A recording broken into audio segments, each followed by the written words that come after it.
नमस्कार, आदाब। मैं अनूप सोनी क्राइम पेट्रोल सतर्क के ब्लैक हेडलाइंस अध्याय के आज के एपिसोड में आप सबका स्वागत करता हूं।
कमलेश जी, हमें तो लगा था इस बार आप एएसआई बन ही जाएंगे, लेकिन प्रमोशन मिल गया किसी और। अरे भाई, जब हम पुलिस में भर्ती हुए थे ना, तभी हमको पता चल गया था ये पुलिस की नौकरी मतलब थैंकलेस काम है। हम ऐसा नहीं सोचते हैं। ये एएसआई बनने में जो है रिपोर्ट लिखने का झंझट है। हमारे लिए फील्ड का काम अच्छा है।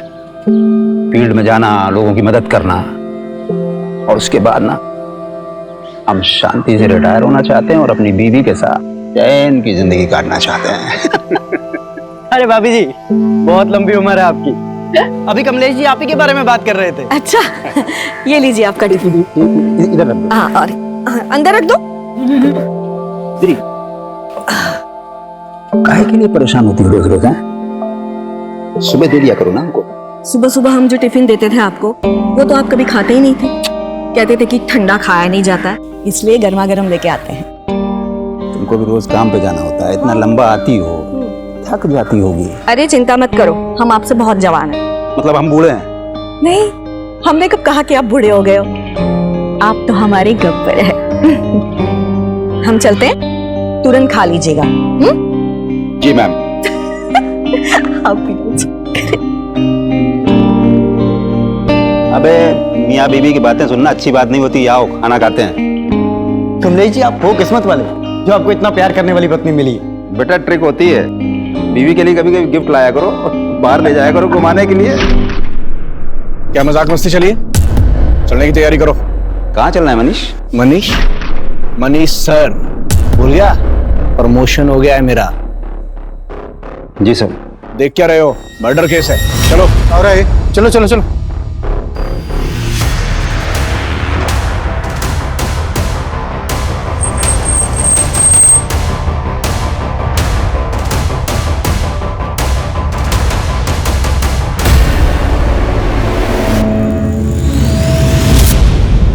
सर, लड़की पर पत्थर से वार करके मारा गया है। वो तो देख के पता ही चल रहा है। और तुम यहाँ क्या कर रहे हो? इधर उधर देखो, कुछ मिलता है तो जाओ।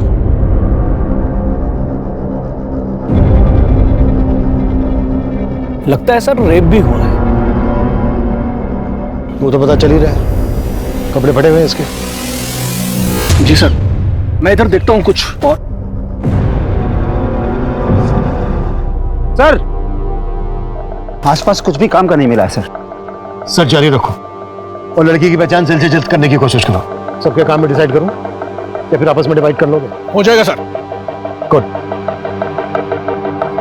और ये अपनी पर्सनल खर्च ना साइड में रखो, क्राइम की संजीदगी को समझो। ओके? वो लाश मिले 12 घंटे हो चुके थे, लेकिन उसकी पहचान का कोई क्लू नहीं मिला था। ये केस ऐसे रहस्यों में दबा था जो पुलिस की नींद उड़ाने वाले थे।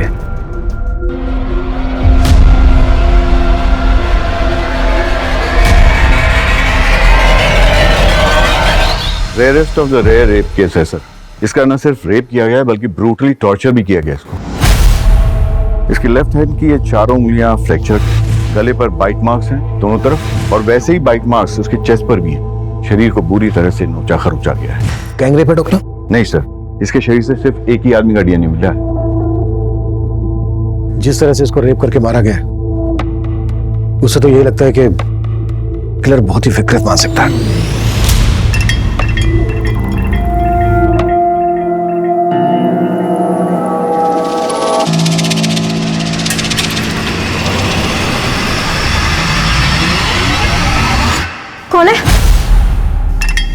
डर गई क्या?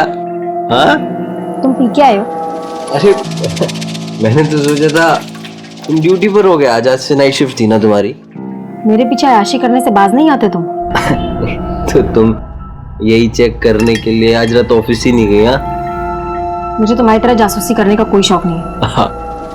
अरे नाराज हो? बोला ना, पीने के बाद मुझे छुआ मत करो।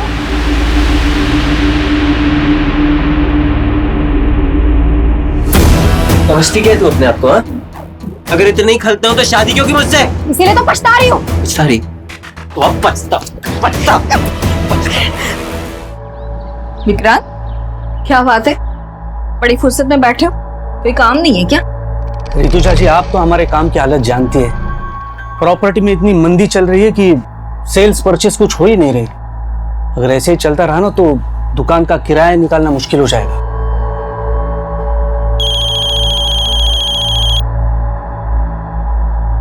हेलो मैम, आप मेरी हेल्प करने के लिए जल्दी से आ जाइए, वो मुझे परेशान करने फिर से आ गया है। तुम रो मत, मैं आ रही हूँ।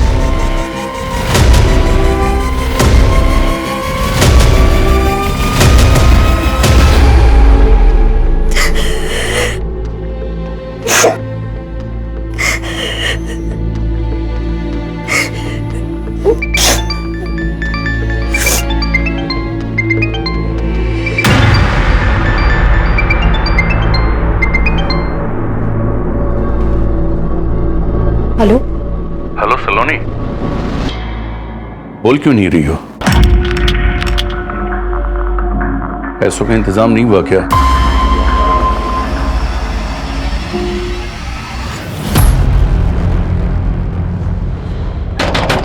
दरवाजा खोलो! दरवाजा खोलो! विजेता, हम हैं। ऋतुजा, खोलो।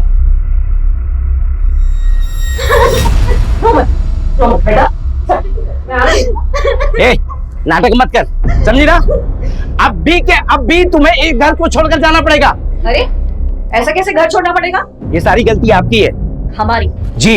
अरे ब्रोकरेज के लालच में आकर आप ऐसी किराया दर दी हमको, जिसका रेप हो चुका था।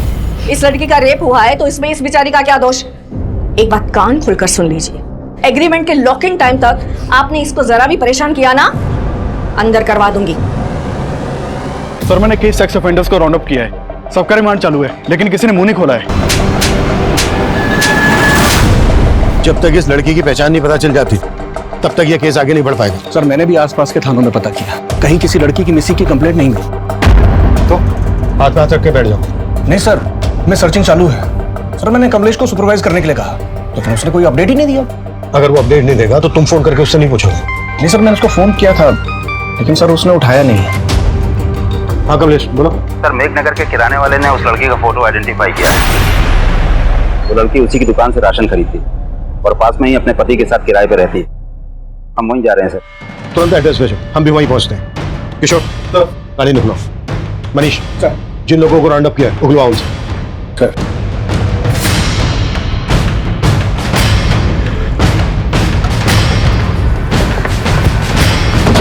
सर सर लड़की का नाम आरती है, अपने पति के साथ किराए पर रहती थी यहीं पर। मकान मालिक बगल में ही रहते हैं। ये सर हरिचरण, आरती के मकान मालिक।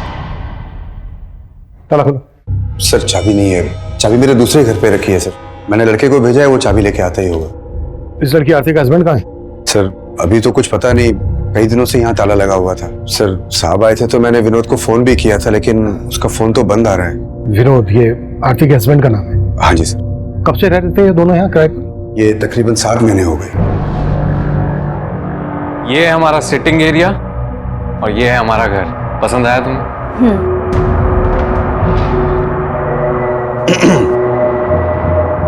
ये घर के एग्रीमेंट पेपर्स है, साइन कर लें। विनोद की पत्नी का इतनी बुरी तरह से रेप हुआ है, मर्डर हुआ है। विनोद गायब कहाँ है? उसका तो मुझे कोई आइडिया नहीं है सर। काम क्या करता था विनोद? विनोद कहता तो था कि मैं जॉब ढूंढ रहा हूँ, लेकिन वो दोनों बहुत ठाठ से रहते थे सर। देख करके कभी ऐसा लगा नहीं कि उनको कोई पैसों की कमी हो। आरती जल्दी करो, मूवी शुरू हो जाएगी। हमेशा लेट।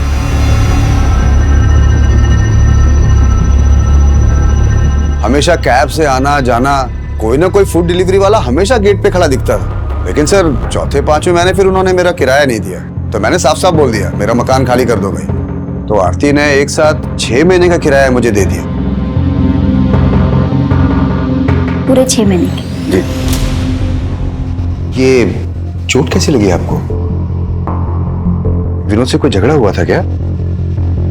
नहीं, वो सर मुझे पूरा यकीन है वो कुछ छुपा रही थी।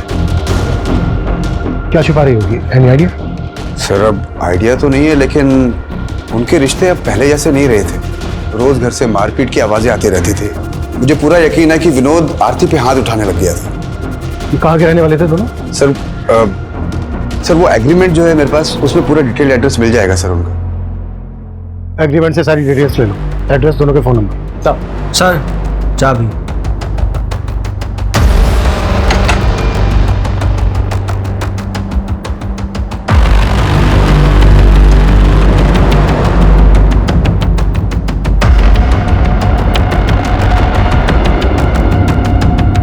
पूरे घर की तलाशी लो, कुछ भी छूटना नहीं चाहिए।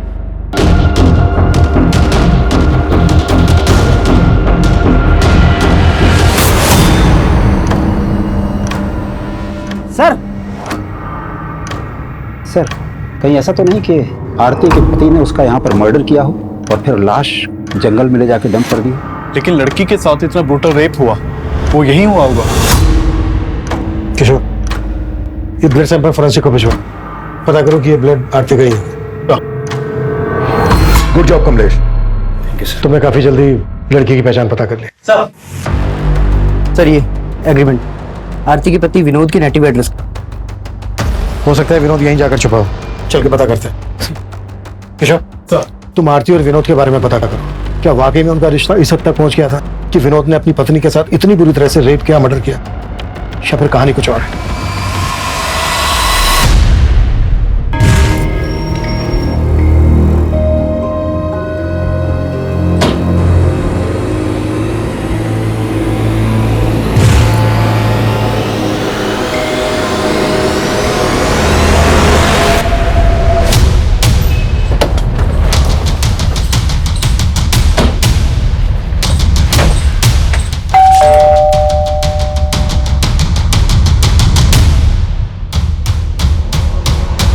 विनोद कहाँ है? हाँ विनोद, क्या लगता है तुम्हारा? वो मेरा बेटा है साहब, पर अब वो यहाँ नहीं रहता। लेकिन आप लोग यहाँ किस लिए आए हो? तुम तो ऐसे पूछ रहे हो जैसे तुम्हें कुछ मालूम नहीं है। मेघनगर में विनोद की पत्नी आरती की लाश मिली है हमें, बुरी तरह से रेप हुआ है, उसका मर्डर हुआ है, और विनोद गायब है। कहाँ छिपा है वो? साहब हमको इस बारे में कुछ नहीं मालूम, और हम तो वैसे भी 7 महीने से विनोद से नहीं मिले। असल में विनोद और आरती भाग कर शादी किए थे, और तुम इस शादी के खिलाफ थे।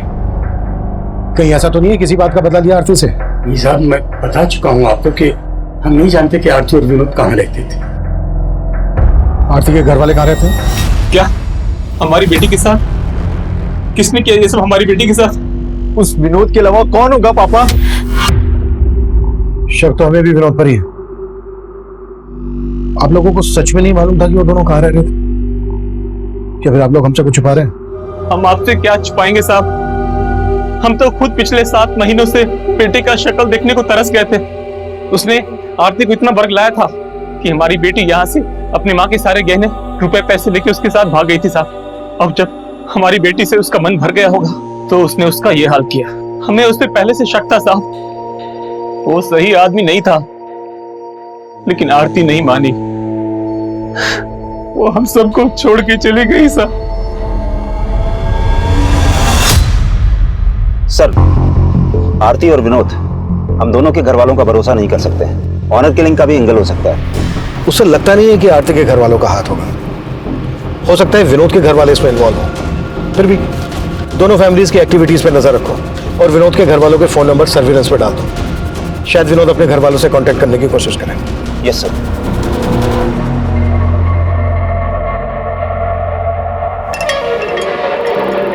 आकाश, ये तुमने ठीक नहीं किया।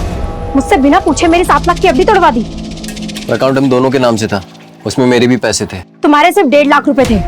मुझे मेरे पैसे वापस चाहिए। वो पैसे मैंने इन्वेस्ट कर दिए। क्या मुझसे बिना पूछे मेरे पैसे इन्वेस्ट कर दिए? तो तुम मुझसे सब कुछ पूछ कर करती हो क्या? मुझे तुमसे बहस करने की जरूरत नहीं है, मुझे मेरे पैसे वापस चाहिए तुरंत। मैंने बोला ना तुमसे, वो पैसे मैंने इन्वेस्ट कर दिए हैं। कहाँ इन्वेस्ट कर दिए पैसे?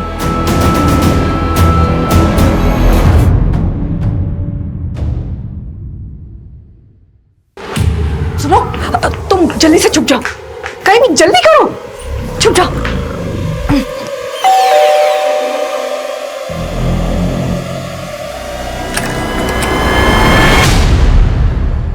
ऋतुजा, मुझे दोबारा से जाना है, जल्दी से कुछ खाने को दे दो। अरे अभी तो आए और अभी जाने की बात कर रहे हो? अरे एक केस के सिलसिले में जाना है, मुश्किल केस है थोड़ा सा, अगर ध्यान नहीं दिया तो कोई बेगुनाह फंस सकता है।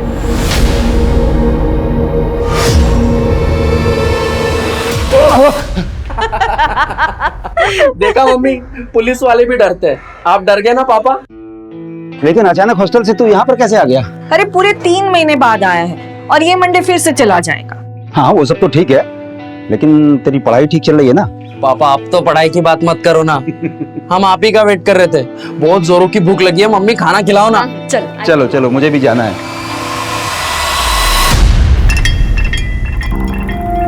तो तुम मेरा पीछा कर रहे हो? सलोनी, तो मेरी बात सुनो सलोनी, मैंने कुछ ज्यादा गुस्से में बात करी। घर चलो आराम से, मैं तुमको एफडी के बारे में सब मुझे बता। तुमसे बात ही नहीं करनी है। अरे मेरी चलो। सर, आरती का फोन 7 सितंबर की रात करीब 10 बजे मेघनगर में बंद हुआ था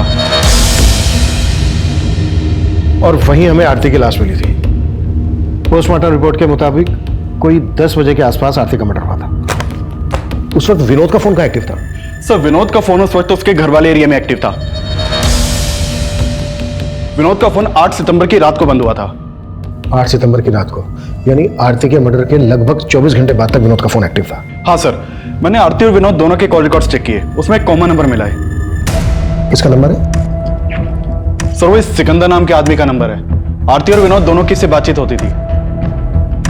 सर, सिकंदर ने ही आरती को आखिरी बार कॉल किया था और हत्या वाली रात क्राइम सीन पे इसका नंबर भी एक्टिव था।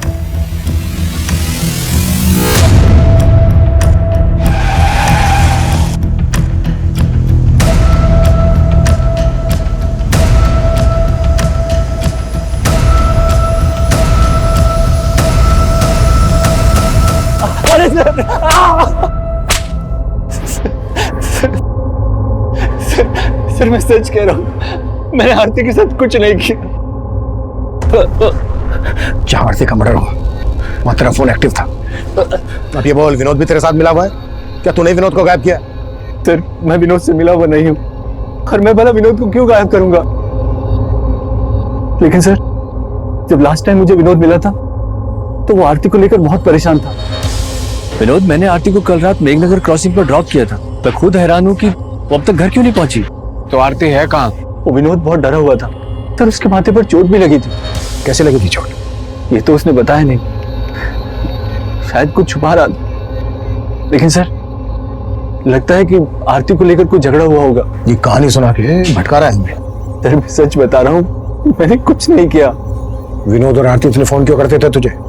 सर, वो विनोद मेरे गैराज में जॉब करता था। माना, विनोद तेरे गैराज में जॉब करता था इसलिए तुझे फोन करता था, पर उसकी पत्नी आरती क्यों फोन करती थी तुझे? सर, वो भी जॉब ढूंढ रही थी और विनोद ने ही मुझे उससे मिलवाया था। सर, ये मेरी वाइफ है आरती, ये भी जॉब करना चाहती है। आपके तो बहुत सारे कॉन्टेक्ट्स हैं ना, इसको भी कहीं पे जॉब पे लगवा दीजिए ना। वो आरती के लिए जॉब ढूंढ रहा था या फिर तेरी बुरी नजर थी उस पर? क्या किया तूने उसके साथ? सर, मेरा विश्वास कीजिए, मैंने आरती के साथ कुछ नहीं किया। उस रात भी वो मुझे रास्ते पर मिल गई थी। वो घर जाने के लिए ऑटो ढूंढ रही थी तो मैंने उसे मेघनगर क्रॉसिंग पर ड्रॉप किया था। आई एम सो सॉरी आरती, मैं थोड़ा जल्दी में हूँ, मुझे सीधे निकलना है, वरना तुम्हें घर तक छोड़ दूँ। इट्स ओके सर, कोई बात नहीं। बाय।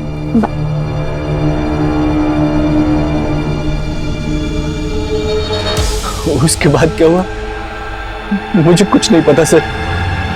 ये कहानी बनाना बंद कर, 5 मिनट के बाद सब उठेगा। साले सर,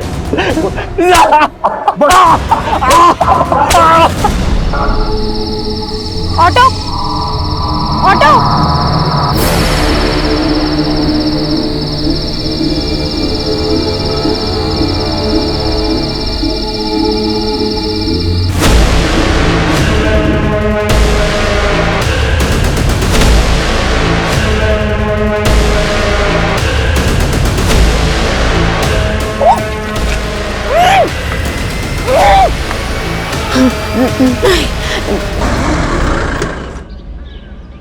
सर सिकंदर को बहुत तोड़ा लेकिन वो कुछ उगला नहीं। डीएनए लो। और आरती की बॉडी से जो मेरे रजिस्टर डीएनए मिला, मैच करो। सर विनोद पर क्या लीड है? सर उसके फादर का फोन सर्विलेंस पे, लेकिन कुछ भी सस्पिशियस नहीं मिला। हो सकता है विनोद कहाँ गायब है ये सिकंदर जानता हूँ। एक काम करो, सिकंदर को जाने दो और नजर रखो उस पर। सर मनीष सर, सिकंदर बोल रहा था कि जब विनोद उसके पास आरती को पूछने आया था तो विनोद के सर पे चोट लगी। आरती के घर से जो हमें ब्लड मिला है चेक किया, आरती का ही है। सर वो कमलेश देख। सर मैं देख। बेटर। सर ब्लड की फॉरेंसिक रिपोर्ट आ गई है। आरती के घर जो खून के धब्बे मिले थे वो आरती के ब्लड ग्रुप से मैच नहीं कर रहे हैं। विनोद पर क्या रिपोर्ट है? सर विनोद की तो कोई लीड नहीं मिली, लेकिन मैंने आरती के घर वालों की एक्टिविटीज चेक की। जिस दिन आरती की हत्या हुई थी उस दिन आरती के फादर और उसका भाई, इन दोनों का फोन आरती के घर वाले एरिया में एक्टिव था। यानी कि उस दिन मेघनगर आए थे और इन्होंने हमसे झूठ बोला कि इनको मालूम नहीं था आरती और विनोद कहाँ रहते। एक टीम भेजो दोनों को उठाने के लिए। सर कंट्रोल रूम से फोन आया था, जैविकपुरा में एक और लड़की की लाश मिली है।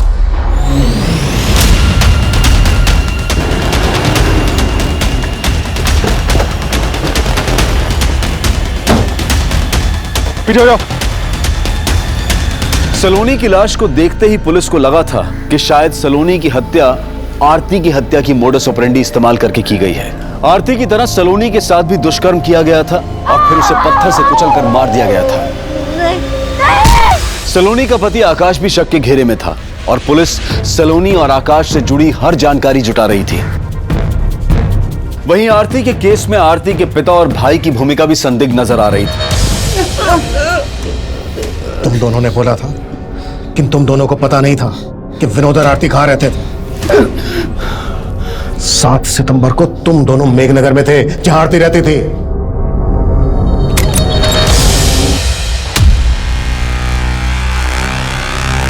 अंदर देखो। आरती, आरती। पापा अंदर भी नहीं है आरती। कहाँ है आरती? आरती नहीं है यहाँ पापा। पापा इससे जारी जोड़ेगा, मार के खत्म कर देंगे। मार देंगे। मार।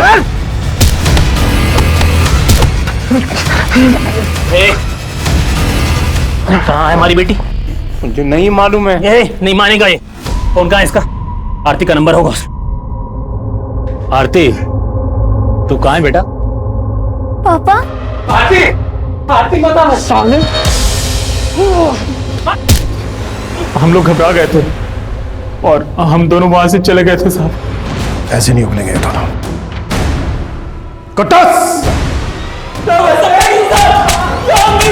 इन पैसे भरोसा नहीं कर सकते। इनका भी डीएनए लो और एपिस्ट के डीएनए से मैच करवाओ। हाँ मनीष बोलो। सर ये सलोनी और आकाश की आपस में बनती नहीं थी। पड़ोसियों ने कहा कि वो आपस में काफी झगड़ा करते थे और उसी की एक कुलीग ने कहा कि वो तो अपने पति से डाइवोर्स लेने तक की बातें कर रही थी। सर ये क्या बोल रहे हैं आप? सर झगड़े किन मियां बीवी के बीच में नहीं होते। ड्रामा बंद करिए, सब पता है हमें। सलोनी की हत्या से 3 दिन पहले तूने तेरी और सलोनी की 7 लाख की एफडी तोड़वाई थी। और क्या क्या किया तूने, अब ये तू हमें बता। सर मैं सच कह रहा हूँ, मैंने कुछ नहीं किया। जरूर इस सब में उसके चाचा का हाथ है। वो उससे 12 लाख रुपए मांगकर उसको टॉर्चर कर रहे थे सर। क्या? जी सर, सलोनी के पेरेंट्स की डेथ के बाद सलोनी के चाचा ने उसके घर पर कब्जा कर लिया था और उसे 12 लाख की मांग कर रहे थे कि अगर वो 12 लाख रुपए दे दे तो वो घर छोड़ देंगे। और सलोनी पैसा देने के लिए तैयार भी हो गई थी, इसलिए मैंने वो एफडी तोड़वाई थी सर। मुझे तुमसे बहस करने की जरूरत नहीं है, मुझे मेरे पैसे वापस चाहिए तुरंत। मैंने बोला ना तुमसे, वो पैसे मैंने इन्वेस्ट कर दिए हैं। देखो आकाश, प्लीज मुझे मेरे पैसे वापस कर दो। मुझे चाचा को 12 लाख रुपए का इंतजाम करके देना है। वो तुम्हारा अपना घर है, अपने घर के लिए तुम 12 लाख क्यों दोगी? वो पैसे तो मैंने बचा लिए, लेकिन बाद में मैंने चेक किया तो घर से सलोनी के गहने गायब थे। घर से सलोनी के गहने गायब, और ये बात तू हमें अब बता रहा है? सर मैंने कल रात में ही चेक किया था।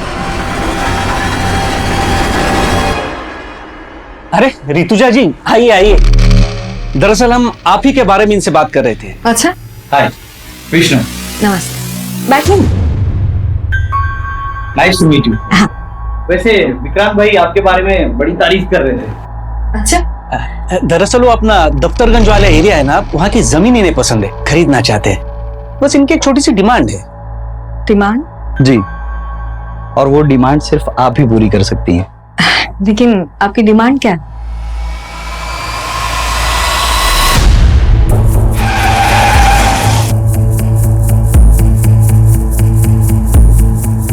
सर, ये सलोनी का पति ना बकवास बातें कर रहा है। लेकिन ये घर तो सलोनी के पिता के नाम पे था ना, तो उनके मरने के बाद लीगली ये घर सलोनी का होगा। आप यहाँ क्या कर रहे हैं? मैं यहाँ क्या कर रहा हूँ? अरे हम यहाँ पे रह रहे हैं, इसका मतलब ये नहीं है कि हमने कब्जा कर लिया है। लेकिन सलोनी के ना रहने से कब्जा तो आप ही का होगा ना। सर, आपके कहने का मतलब क्या है कि हमने सलोनी का हत्या करवा दिया? ऐसा हो भी सकता है। वैसे सलोनी से 12 लाख किस बात के मांग रहे थे आप? सर, सलोनी के पिता की तबीयत हमेशा खराब रहती थी और उनकी बीमारी का सारा खर्च हमने उठाया था, और इसीलिए मैं सलोनी को बार बार फोन करके ये बताया करता था कि मेरे 12 लाख मुझे लौटा दो और ये घर का कब्जा ले लो, और वो तैयार भी थी मुझे पैसे देने के लिए। लेकिन उसका पति ना, मैं जानता हूं, वही उलूल जुलूल की बातें आप लोगों के कान में फूंक रहा है। उसका हिसाब हम कर लेंगे। आपको हमारे साथ चलना होगा, आपका भी डीएनए होना है। मेरा? सर, सलोनी का पोस्टमार्टम रिपोर्ट मैंने बहुत ही क्लोजली एग्जामिन किया है, और आरती और सलोनी के दोनों की हत्या में एक ही जैसी सिमिलैरिटीज हैं।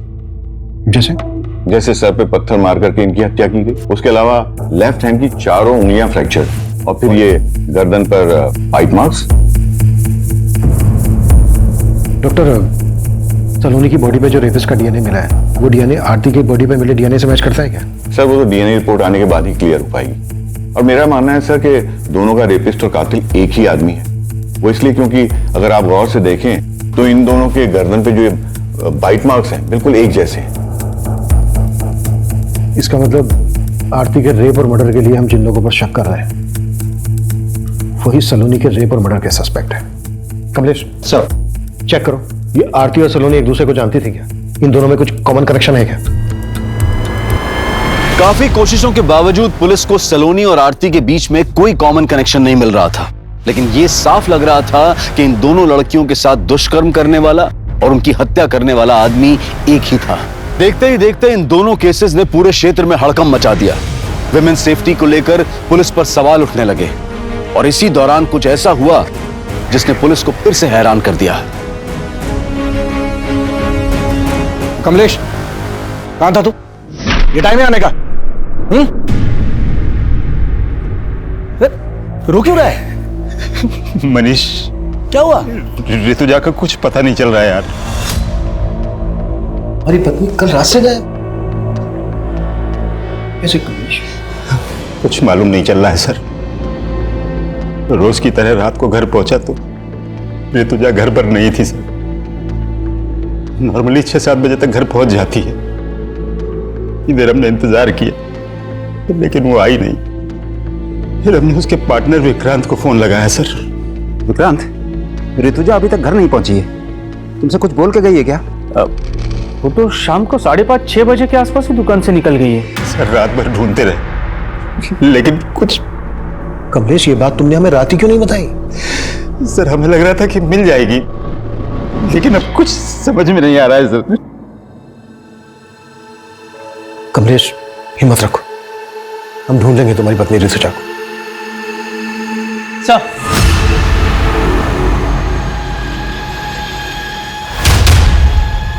हामिद बोलो। हाँ सर, वो आरती के पति विनोद का फोन कानपुर में ऑन हुआ था। कानपुर पुलिस से कांटेक्ट करो, इसके अपडेट दो, शायद वहां से हमें कोई लीड मिल जाए। सर,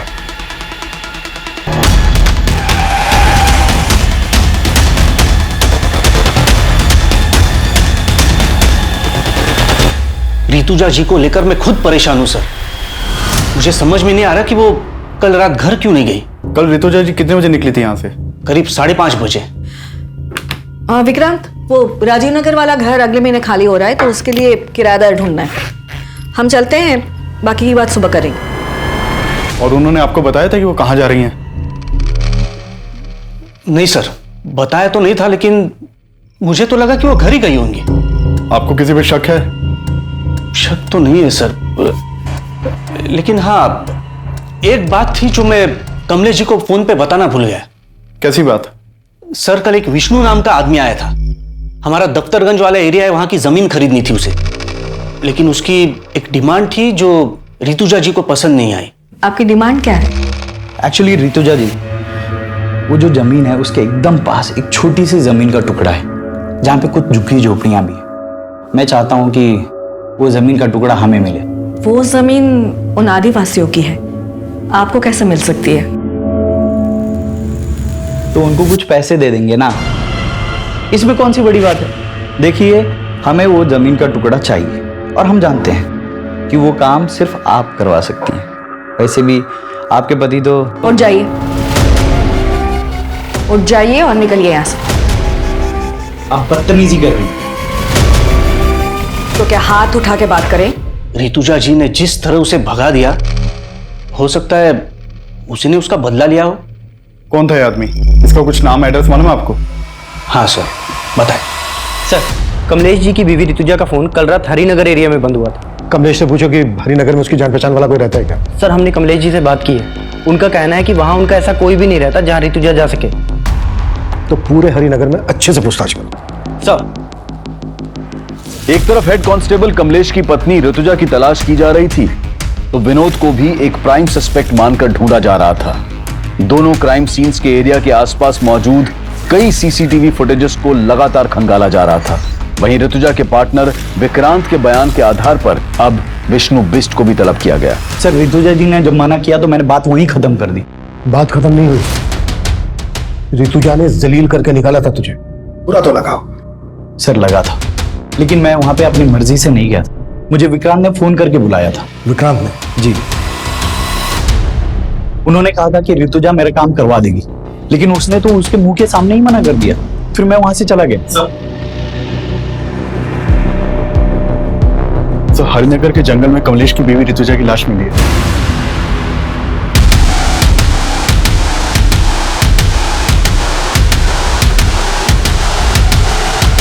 पीछे।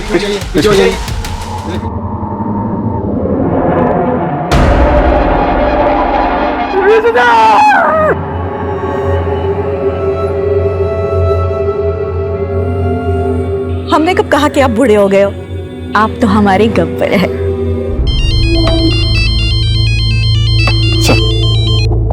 हेलो, ठीक है सर, विनोद कानपुर में पकड़ा गया है।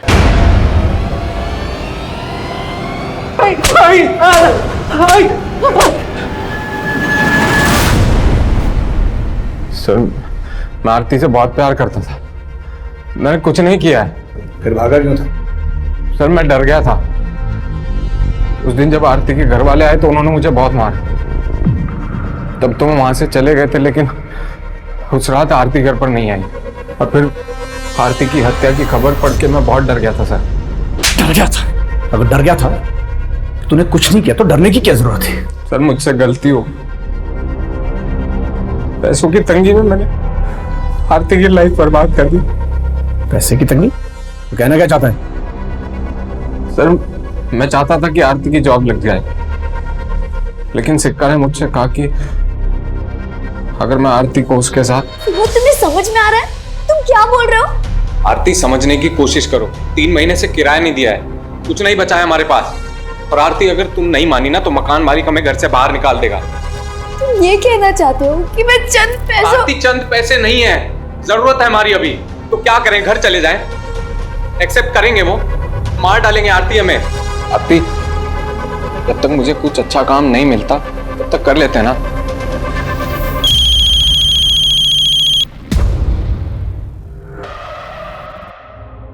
हेलो आरती, तू कहाँ है बेटा? पापा। आरती, आरती बता सामने।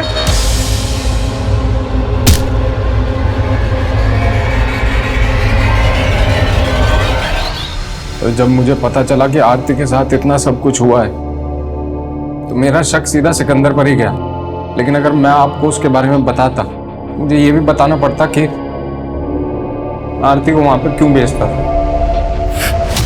अपनी बीवी से धंधा करवाता है और बोलता है भरोसा करो। तोड़ साले को।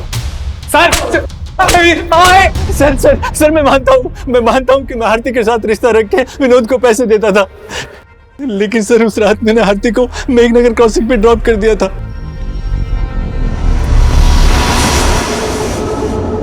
उसके बाद आरती के साथ क्या हुआ मुझे सच में कुछ नहीं मालूम सर। आरती के अलावा और किन किन लड़कियों के साथ रिश्ता है तुम्हारा? बहुत सी लड़कियों के साथ, लेकिन सर मैंने किसी को मारा नहीं सच। ये सलोनी है, इसके साथ भी तुम्हारा रिश्ता था? नहीं सर, मैं इसे नहीं जानता। कमलेश, तुम्हें विक्रांत पर शक नहीं है? नहीं सर, ऋतुजा ने कभी विक्रांत के बारे में ऐसा कुछ बताया नहीं। विष्णु ने हमें बताया कि उसने विक्रांत के कहने पर ही दफ्तरगंज की ट्रैवल एरिया वाली जमीन खाली करवा के खरीदने की डिमांड रखी थी। हो सकता है ऋतुजा का मना करना विक्रांत को बुरा लगा हो और विक्रांत ने ही ऋतुजा का रेप और मर्डर किया हो, बाकी दोनों मर्डर्स का एमओ इस्तेमाल कर। हमारी तो कुछ समझ में नहीं आ रहा है सर।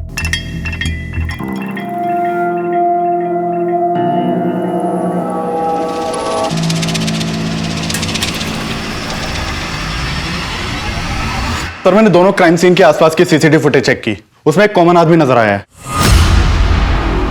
ये देखिए सर, ये आदमी मेघनगर में आरती के पीछे जाता हुआ दिखा है और जैविकपुरा में सलोनी के पीछे है। कौन ये आदमी? सर खबरियों से पता लगवाया मैंने, ये एक चरसी है, नशे के लिए चोरी लूट करता है, हमने इसे उठवा लिया है। सर मैंने किसी को नहीं मारा सर। सर मामूली सा चोर हूं सर, रेप नहीं किया सर मैंने। सर मैंने कुछ नहीं किया सर। कुत्ता सर नहीं सर वो चरसी भी कुछ नहीं उगल रहा है। उसका वीडियो ले लो और ऋतुजा के मर्डर के दौरान कमलेश की एक एक एक्टिविटीज चेक करो। सर किशोर, तीनों विक्टिम्स का कातिल अभी तक पकड़ा नहीं गया है। वो जल्द से जल्द हमारी गिरफ्त में होना चाहिए, इससे पहले कि वो किसी और को अपना शिकार बनाए।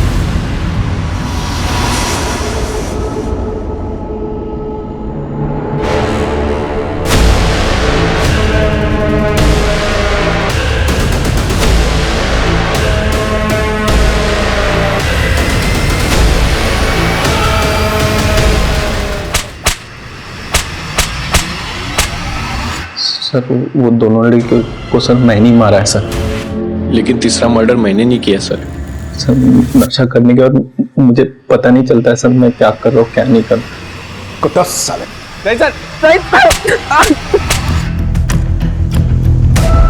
सर आप कहना क्या चाहते हैं? हमने वो मर्डर? हाँ यही कह रहा हूं मैं, वो मर्डर तुम ही ने किया। सर ऋतुजा हमारी बीवी थी, आप जैसा सोच रहे हैं वो गलत है। पिछले 25 सालों से पुलिस की नौकरी कर रहे हैं, आज तक वर्दी पर दाग नहीं आने दिया है। कमलेश, ये किताबी बातें बंद करो। तो आप भी फैक्ट रखिए ना सर। हमें फंसाने की साजिश हो रही है सर। कैसे साजिश? जो भी कहना चाह रहे हो खुल के बोलो। हम कुछ नहीं कहना चाहते सर। अगर आपको लगता है कि हम कातिल हैं तो प्रूव करके दिखाइए।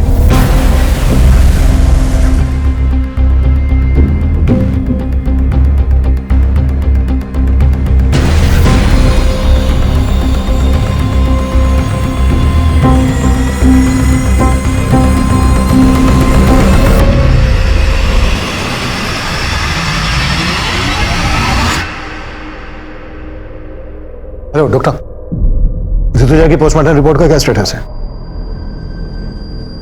Are you sure doctor?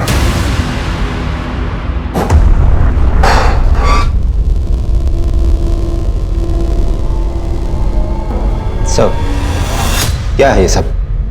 इतने सालों काम करने की तुम प्रूव करने की बात कर रहे थे ना, अब हम प्रूफ के साथ आए हैं। कहना क्या चाहते हैं आप? वो ये कि तुम्हारी पत्नी ऋतुजा की बॉडी पे जो खरोंच के निशान मिले हैं वो आरती और सलोनी की बॉडी पे मिले खरोंच के निशान के जैसे तो हैं, लेकिन एक ही आदमी ने नहीं बनाए। हाँ, कुछ समझा नहीं। ऋतुजा की बॉडी पर खरोंच के निशान पर्पसली बनाए गए। आरती और सलोनी की बॉडी पर जो खरोंच के निशान मिले हैं वो तब बने जब वो जिंदा थी। अभी बात हुई मेरी डॉक्टर से, डॉक्टर का कहना है कि ऋतुजा के गले पे जो बाइट मार्क है वो आरती और सलोनी के गले पे मिले बाइट मार्क से बिल्कुल अलग है, मतलब अलग आदमी का है। डॉक्टर ने यह भी बताया कि ऋतुजा का रेप नहीं हुआ था, जबकि आरती और सलोनी का रेप हुआ था।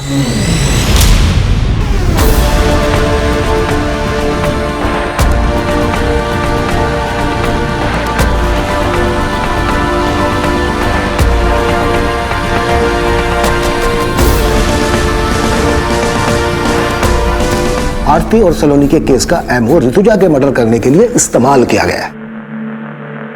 अब सवाल यह बनता है कि आरती और सलोनी के केस के एमओ की बारीकी हमारी टीम और पोस्टमार्टम डॉक्टर के अलावा किसी और को तो मालूम नहीं थी। हमने ना ही किसी अखबार में दिया, ना ही सोशल साइट पर। यह एमओ कुछ ज्यादा ही परफेक्टली इस्तेमाल किया गया, इसलिए हमें तुम पर शक हुआ। और हमने जब तुम्हारे घर पे नजर रखी तो हमें कलसी नाम की लड़की के बारे में पता चला।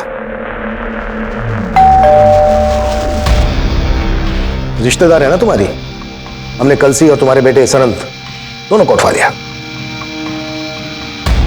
सर, हम और सारंत एक दूसरे को बचपन से जानते हैं। हम अपनी सारी प्रॉब्लम्स हमेशा सारंत के साथ ही शेयर करते थे और हमें पता ही नहीं चला कि हम कब एक दूसरे के करीब आ गए। तुम दोनों तो कजन हो ना, फिर भी। सर, हमसे एक बार भूल हो गई थी। हमने सोचा दोबारा ऐसा नहीं करेंगे, लेकिन ऐसा नहीं हो पाया सर। मैं उस वीकेंड पे हॉस्टल से सीधा घर पे आया था और मम्मी पापा के एब्सेंस में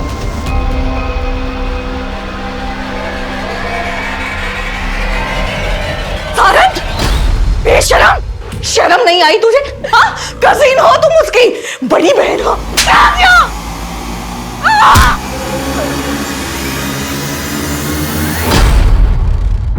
हम डर गए थे सर, और पापा को बताने के अलावा हमारे पास और कोई चारा नहीं था। हमने पापा को कॉल किया सर। हेलो पापा।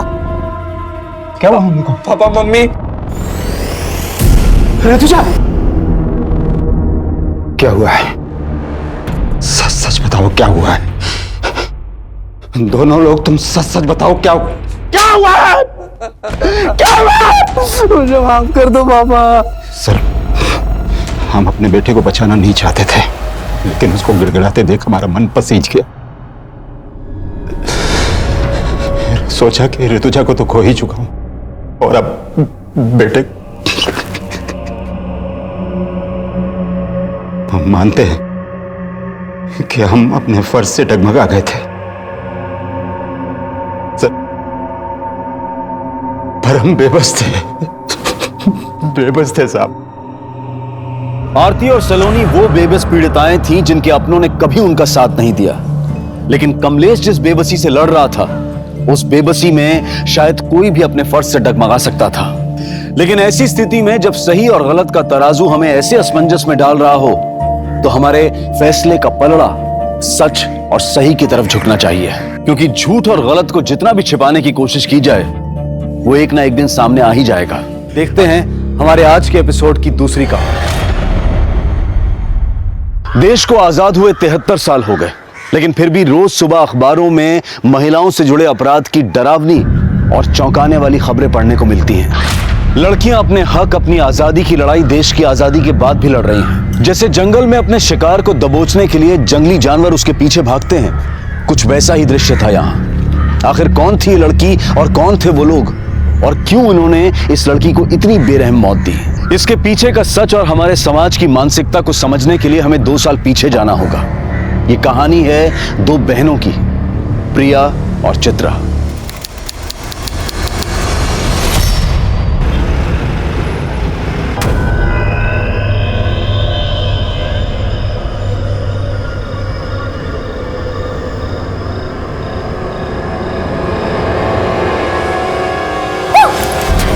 किसका वीडियो देख रही है ताई? जीजू का वीडियो? नहीं नहीं नहीं नहीं कुछ नहीं। रुक रुक रुक रुक। अरे देख तेरी आंखों के नीचे डार्क सर्कल्स। लगता है जीजू तुझे पूरी रात सोने नहीं देते। चल ये सारी बातें छोड़, वैसे आज तक तेरे और जीजू के बीच में क्या क्या हुआ है? अरे बता ना ताई, बता ना। प्रिया, सच बताऊं? हाँ बता। इधर आ मेरे साथ। तेरे जीजू और मेरे बीच आज तक कुछ भी नहीं हुआ है, बल्कि वो तो रात भर कमरे में आते ही नहीं है। अकेले कमरे में सोती हूँ। ताई देख, तू बुरा मत मान, मुझे ना जीजू का बर्ताव थोड़ा ठीक नहीं लग रहा। हो सकता है उनका कोई अफेयर हो। तू ना जीजू पे नजर रख।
किसने कहा दबाने के लिए? हाँ?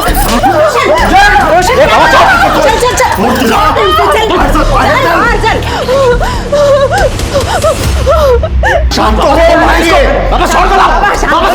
शांत हो आता सांग काय झालंय क्यों मार रहा था बहू को बाबा तुम्ही मध्ये पड़ू नका ये हमारे पति पत्नी के बीच की बात है रोशन मैंने कहा था ना आपसे उस लड़की में जरूर कुछ खोट है जब चाहो मंदिर में बैठी रहती है बड़बड़ाती रहती है उसके आस पड़ोस के लोग भी उसके बारे में अच्छी बातें नहीं करते हैं उसको कैसे आपने पसंद किया दे मत जाने बाबा रुक्मिणी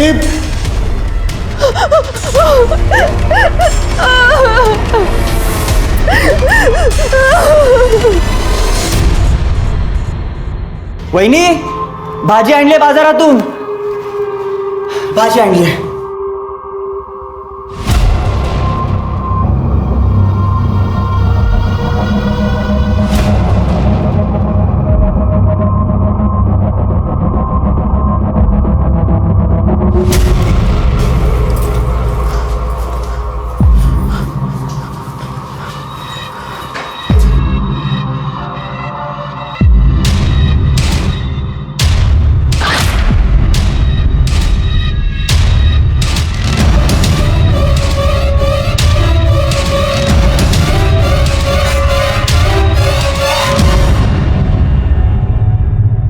तुला काय वाटलं तू यहाँ कुछ भी करेगी और हम देखते रहेंगे सच सच बता क्या कर रही थी वरना पूरे गांव को बता दूंगी मैं हमारे यहाँ चुड़ैल को जला देते हैं ठीक है जला दीजिए मुझे आपको क्या लगता है अगर आप पूरे गांव को बता देंगी तो मैं नहीं बता सकती कि आपका बेटा रात को उस कमरे में क्या करता है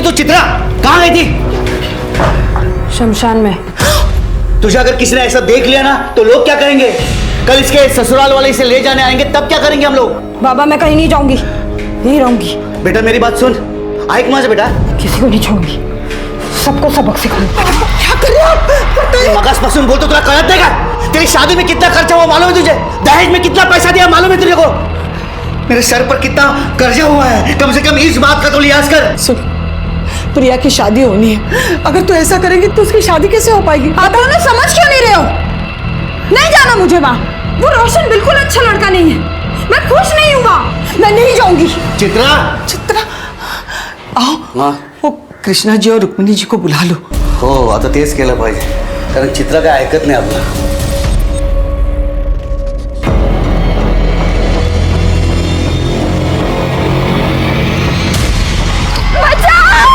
अबे रुक पकड़ उसे रुक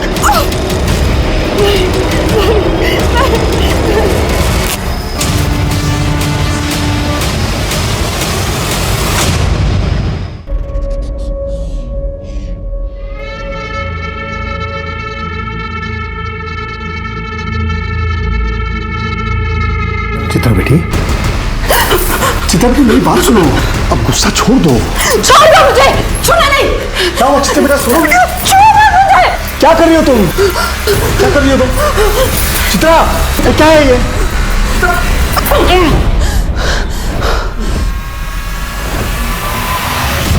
भाऊ हमने चित्रा को समझाने की लाख कोशिश की लेकिन वो हमारी बात सुन ही नहीं रही है वो आपके घर आने के लिए राजी नहीं है काय कर ऐसा था मैं सब समझती हूँ ये सब मिले हुए हैं मिली भगत है इनकी ताकि समाज में हमारे खानदान की नाक कट जाए लोग तो बोलेंगे ना देखो देखो इनकी बहू भाग गई इनके बेटे में ही खोट है नहीं नहीं चाहिए ऐसी कोई बात नहीं है हाँ हाँ अगर ऐसा कुछ नहीं है तो गांव के सामने बता दो चित्रा तंत्र विद्या करती है नहीं नहीं चाहिए वो कुछ तंत्र विद्या वगैरह करती नहीं है वो पूजा करती है कुछ गलत काम नहीं करती और अब वो वापस जाने के लिए तैयार नहीं है लड़की वापस नहीं जाएगी तो बदनामी तो होगी ना भाऊ बदनामी का क्या वो तो पहले ही हो चुकी है एक और बेटी है तिशा लगना सका है कौन करेगा उसके साथ शादी एक रास्ता है दिनकर तुम अपनी छोटी बेटी का ब्याह इनके बेटे रोशन से कर दो लेकिन अरे लेकिन क्या समझता हूँ शादी में कोई दहेज नहीं देना पड़ेगा हाँ और जो शादी में जो खर्चा लगेगा दोनों दिन बांट लेना क्यों सही बात हो आम्हाला चालेल. ठीक आहे, जशी तुमची इच्छा. बस मानता हो गई.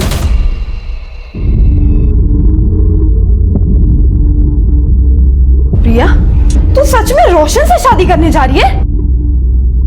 प्रिया मेरी बात सुन, रोशन अच्छा लड़का नहीं है, तू वहां खुश नहीं रहेगी. वो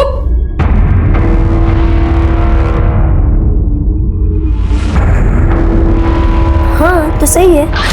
प्रिया, तूने उसकी बात नहीं सुनी ना तो वो तुझे मारेगा, गाली देगा. ताई मैंने तय कर लिया है कि मैं रोशन से ही शादी करूँ.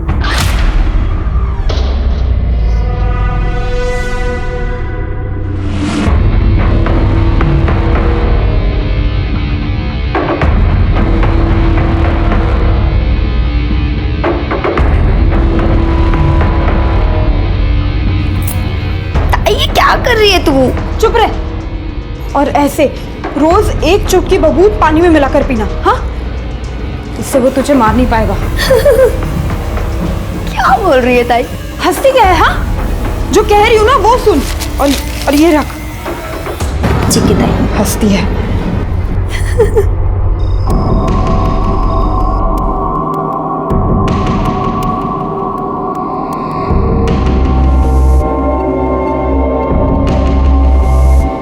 तुम्हारी बहन ने तुम्हें मेरे बारे में तो सब कुछ बता ही दिया होगा, और अगर नहीं बताया तो सुन लो.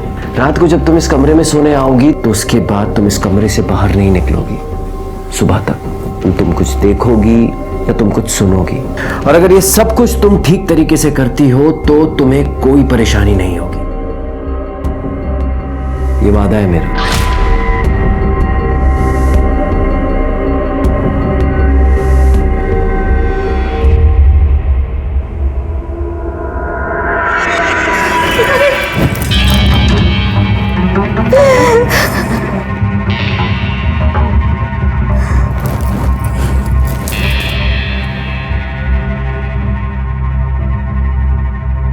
चिंता मत करो, मैं कल भी तुम्हारी थी, आज भी तुम्हारी हूँ और कल भी तुम्हारी ही रहूंगी.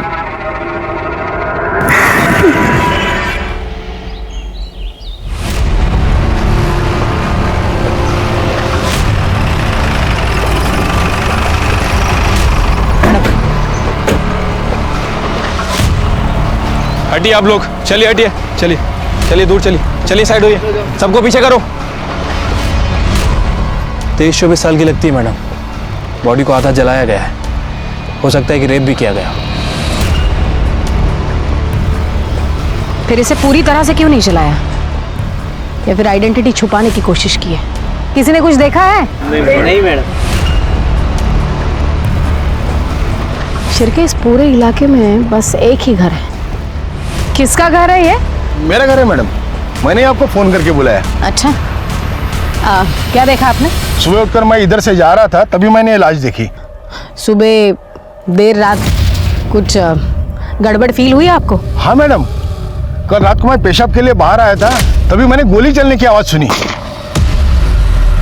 मुझे लगा विद्रोही आ गए, इसके लिए मैं डर के अंदर भागा. मतलब ये विद्रोहियों का काम है? नहीं, मुझे नहीं लगता है विद्रोहियों का काम है. अगर विद्रोही इस लड़की के साथ कुछ गलत करते तो इस तरह से बॉडी आधी जलाकर नहीं छोड़ देते. इसकी आइडेंटिटी छुपाने की कोशिश नहीं करते. ये किसी और का काम है. एक काम करो, आसपास सगर चेक करा, फॉरेंसिक टीम को बुलाओ और बॉडी पोस्टमार्टम के लिए भेजो. ठीक है मैम.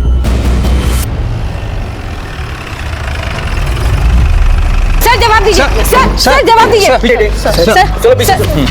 सर ये कहीं एक और रेप केस तो नहीं? शहर इतना असुरक्षित क्यों होता जा रहा है? आखिर पुलिस कुछ कर क्यों नहीं रही है? जवाब दीजिए सर. देखिए, इस केस की जांच के लिए मुझे अभी भेजा गया है. जांच होगी और जैसे हमें कुछ डिटेल्स पता चलेंगी हम आपके साथ शेयर करेंगे. सर, आपने कहा कि आप स्पेशल इस केस के लिए आए और आपके पास कोई डिटेल नहीं है. इसे आपकी लापरवाही समझे या कोई कैजुअल एटीट्यूड? ये इतना बड़ा केस हो, आपको कैजुअल लगता है? कैजुअल लगता है आपको? आप लोग अपना काम कीजिए, मुझे अपना काम करने दीजिए. चलिए हटिए. सर जवाब दीजिए. सर जवाब दीजिए. जनता की सुरक्षा करने वाले इतने लापरवाह क्यों हो चुके हैं? ये सवाल बहुत जरूरी हो चुका है. बॉडी की पहचान हुई? नहीं सर, बॉडी का चेहरा बहुत बुरी तरह से जल चुका है और बॉडी पर ऐसा कोई निशान नहीं है जिससे उसकी शिनाख्त हो सके. लेकिन सर, आसपास के सभी पुलिस स्टेशन में मिसिंग की कंप्लेंट है या नहीं चेक करने के लिए मैंने शिंदे को भेजा है. वैसे जलाने के लिए इस्तेमाल क्या किया है, पेट्रोल या kerosene? I think petrol. Forensic report से कंफर्म हो जाएगा. मैं coming sir. Sir postmortem report आइए. सर रेप केस है, पहले रेप और फिर जलाया। विक्टिम की डेड बॉडी जली हुई पाई गई थी। मीडिया ने गैंग रेप का अंदाजा लगाया और इसका नतीजा यह हुआ कि यह केस देश भर के लोगों की निगाहों में आ गया और दिसंबर 2019 का ब्लैक हेडलाइन केस बन गया। जब तक इन दरिंदों को फांसी नहीं होती ना, तब तक कुछ नहीं बदलेगा। औरतें हैं ना, शहर में हो या गांव में, कहीं भी सुरक्षित नहीं है। खरच चिंता की बात तो है, लेकिन ये लड़की अपने गांव की तो नहीं है ना? नाही रे, अरे कशाला एवढा त्रास करून घेता? यहाँ सब कुशल मंगल है। गणपति बाप्पाचा आशीर्वाद आहे ना आपल्या पाठीशी। हमारी बहू बेटियों के साथ ऐसा अनर्थ नहीं होगा। पण जे झालंय ना ते भयानक झालंय। खून खोलता है ऐसी हैवानियत देखकर। लेकिन दादा, तू तो मिलिट्री में था ना? तेरी बेटियों के साथ अगर ऐसा हुआ था तो तू तो सीधा गोली मार देता ना, हो कि नहीं? ये पोस्टमार्टम रिपोर्ट मीडिया को लीक किसने की? विक्टिम का रेप करके उसे जलाया गया है, ये बात मीडिया को कैसे पता चली? आपको पता है हमारी एक गलती की वजह से मर्डरर हमारे रडार से हमेशा हमेशा के लिए दूर निकल जाएगा। काय शिर्के बोला? सर हमारी तरफ से इंफॉर्मेशन लीक होना इम्पॉसिबल है सर। तो फिर कैसे पता चला मीडिया को? मैं कभी सर? हाँ काय? सर पीएम रिपोर्ट डॉक्टर ने लिखी है, सभी चैनल पर उसी का ही इंटरव्यू चल रहा है। लाओ सर। जी बिल्कुल, एक लड़की के साथ सामूहिक बलात्कार हुआ है। 4 से 5 लड़के हो सकते हैं। फिर उस लड़की को अधमरी हालत में जलाया गया है। झूठ बोल रहा है ये डॉक्टर। डॉक्टर मुझे लगता है ये केस बिल्कुल अलग है। ये आप कैसे कह सकते हैं? क्योंकि लड़की का रेप नहीं हुआ है। देखिए, आप मेरे तजुर्बे के साथ मेरे प्रोफेशन पर भी सवाल उठा रहे हैं इंस्पेक्टर साहब। बिल्कुल उठा रहा हूं, क्योंकि तजुर्बा मेरा भी है और मेरा तजुर्बा ये कहता है कि लड़की का सिर्फ मर्डर हुआ है, इसलिए बॉडी की पहचान ना हो, इसलिए उसकी बॉडी का सिर्फ चेहरा और ऊपरी हिस्सा जलाया गया है। अगर रेप हुआ होता तो पूरी की पूरी लाश जलाई जाती रेप का सबूत मिटाने के लिए। दूसरी बात, अगर लड़की को जिंदा जलाया जाता तो लड़की शोर मचाती, चीखती, उसकी आवाज कोई सुनता, लेकिन किसी ने उसकी आवाज नहीं सुनी। इसका मतलब लड़की को पहले मारा गया और फिर जलाया गया। ये आपकी बनाई हुई कहानी है। शिर्के, बॉडी को इस हॉस्पिटल से दूसरे हॉस्पिटल शिफ्ट करो, दोबारा पीएम रिपोर्ट करेंगे। लेकिन आप ये कैसे कर सकते हैं? मैं बिल्कुल कर सकता हूं, बस आप दुआ कीजिए कि आपकी रिपोर्ट इस दूसरी रिपोर्ट के साथ मैच हो, वरना आपको पता चल ही जाएगा कि मैं क्या क्या कर सकता हूं। चला शिर्के। पुलिस पर मीडिया और डिपार्टमेंट के सीनियर्स दोनों का प्रेशर बढ़ने लगा। पुलिस ने पूरे नागपुर शहर में तहकीकात की, हिस्ट्री शीटर्स, रोड रोमियोज को गिरफ्तार किया, लेकिन कोई कामयाबी हाथ नहीं लगी। जिन लड़कियों की मिसिंग कंप्लेंट दर्ज हुई थी उनके घर वालों को बुलाकर शिनाख्त करवाई गई, पर किसी ने कोई पहचान नहीं दिखाई। आखिर कौन थी ये लड़की और क्या इस अनजान लड़की की मिसिंग कंप्लेंट दर्ज भी हुई थी? पुलिस ने अपने प्रयासों में कोई कमी नहीं छोड़ी और आखिरकार उन्हें इस केस से जुड़ा पहला क्लू मिला। इंस्पेक्टर साहब, हमारे जो पड़ोसी है ना, उनकी बहू बहुत दिन से गायब है और वो जो लोग हैं उसे ढूंढने की कोशिश भी नहीं कर रहे हैं, ना कि उसके मायके के लोगों को कुछ बता रहे हैं। क्या नाम है लड़की का? प्रिया। और पति का? रोशन वाघमारे।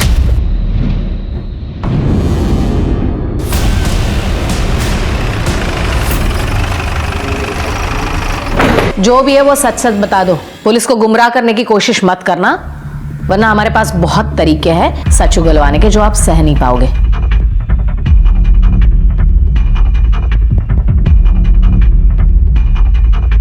किसके लिए? जी मैडम, वो आपके लिए। हाँ बताइए। वो अपने बॉयफ्रेंड के साथ भाग गई। कब और आपको कैसे पता वो बॉयफ्रेंड के साथ भाग गई? उस रात एक हॉर्न की आवाज़ सुन के मेरी नींद खुली। इतनी रात में कौन हॉर्न बजा रहा है ये देखने के लिए मैं खिड़की पे आया।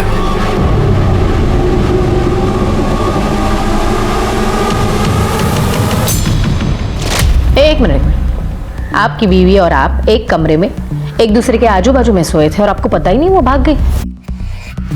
नहीं, वो उस रात मैं दूसरे कमरे में सोया था। क्यों? मेरा व्रत था इसलिए। क्या हम ये कहानी मान ले? आपकी बीवी भाग गई, कंप्लेन क्यों नहीं लिखवाई? वो कैसे बताते?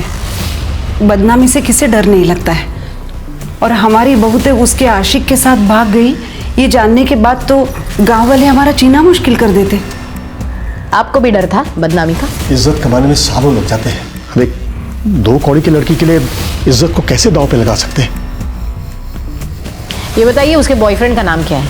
उसका नाम शायद नवीन था। शिरके, प्रिया की मोबाइल सर्विलेंस पे लगा दो, उसकी कॉल डिटेल्स निकलवाओ, पता करो वो सबसे ज्यादा किससे बात करती है। एक बार उसके बॉयफ्रेंड का पता चलेगा तो उस तक पहुंचना आसान होगा।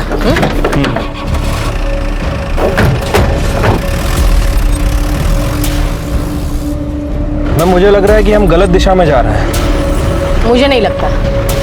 डेड बॉडी का और प्रिया का कुछ ना कुछ संबंध है। मैडम, प्रिया के बारे में कुछ पता चला? हाँ काका, वो अपने बॉयफ्रेंड के साथ भाग गई। नहीं मैडम नहीं, वो लोग झूठ बोल रहे हैं। रोशन की ये दूसरी शादी है। पहली शादी इसी लड़की के बड़ी बहन से हुई थी जो कि 2 महीने नहीं टिकी, वो अपने घर वापस चली गई। क्यों? वो तो मालूम नहीं, लेकिन दोनों लड़कियों के साथ जरूर कुछ गलत हुआ है। आपको उन लड़कियों का घर पता है? हाँ, जो गलत है वो गलत ही है ना बेटा, रोक दे ये सब, नहीं तो तुम्हारे साथ साथ पूरा घर बर्बाद हो जाएगा। रोशन देखो, पुलिस घर के चौखट तक आ पहुंची है ना, बंद कर दे ये सब। माँ मुश्किल है। अरे मैं तुम्हारे लिए दूसरी लड़की देखती हूँ। रोशन सुन, किस्मत से ज्यादा किसी को क्या मिला है मैडम? मेरी दोनों बेटियों की किस्मत ही खराब। ये सब उस रोशन की वजह से ही हुआ है। उसने और उसके परिवार ने मिलकर मेरी दोनों बेटियों की जिंदगी बर्बाद कर दी। मैडम मुझे ये बताइए, आपकी बेटी प्रिया, उसने भागने से पहले आपसे बात की थी? प्रिया? ये खबर मुझे आपसे पता चली। ये बताइए आपकी दूसरी बेटी चित्रा कहाँ है? नागपुर मुंबाशी के आश्रम में। क्यों? मैडम उसे बहुत सदमा लगा था। जब उसकी शादी टूट गई तो वो कुछ अजीब सी हरकतें करने लगी थी। पूरा पूरा दिन स्मशान में बैठ जाती थी। क्या चल रहा है सब यहाँ पे?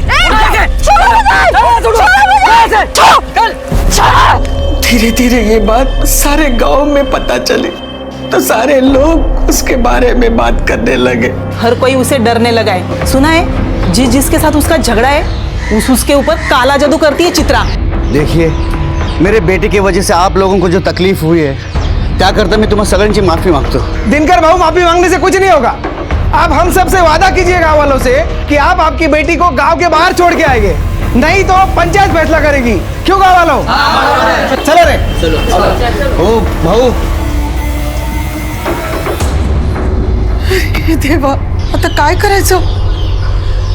पूरे गांव वालों के साथ कैसे लड़ेंगे? इसीलिए तो कब से कह रही हूँ, सन्यासी बनना है मुझे, मुंबा जी के आश्रम में छोड़ो, फिर कोई कुछ नहीं कहेगा। हमें उसकी फिक्र थी मैडम, इसलिए इन्होंने छुट्टी ली और उसे मुंबई जी के आश्रम छोड़ा। कहाँ काम करते हैं आप? न्यू लाइफ बैंक में मैं सिक्योरिटी गार्ड हूँ। मुझे चित्रा का नंबर चाहिए। हाँ, देता हूँ मैं। वैसे वो मुंबा जी का आश्रम है कहाँ? रामटेक। शिरके, कैसी लगी कहानी? काफी इंटरेस्टिंग थी। अब पता करो कहानी में सच कितना है, झूठ कितना है। चित्रा के साथ साथ दिनकर का मोबाइल भी सर्विलेंस पे लगा दो, तब पता चलेगा दिनकर ने चित्रा को सच में मुंबा जी के आश्रम में छोड़ा था या सिर्फ कहानी बनाई थी।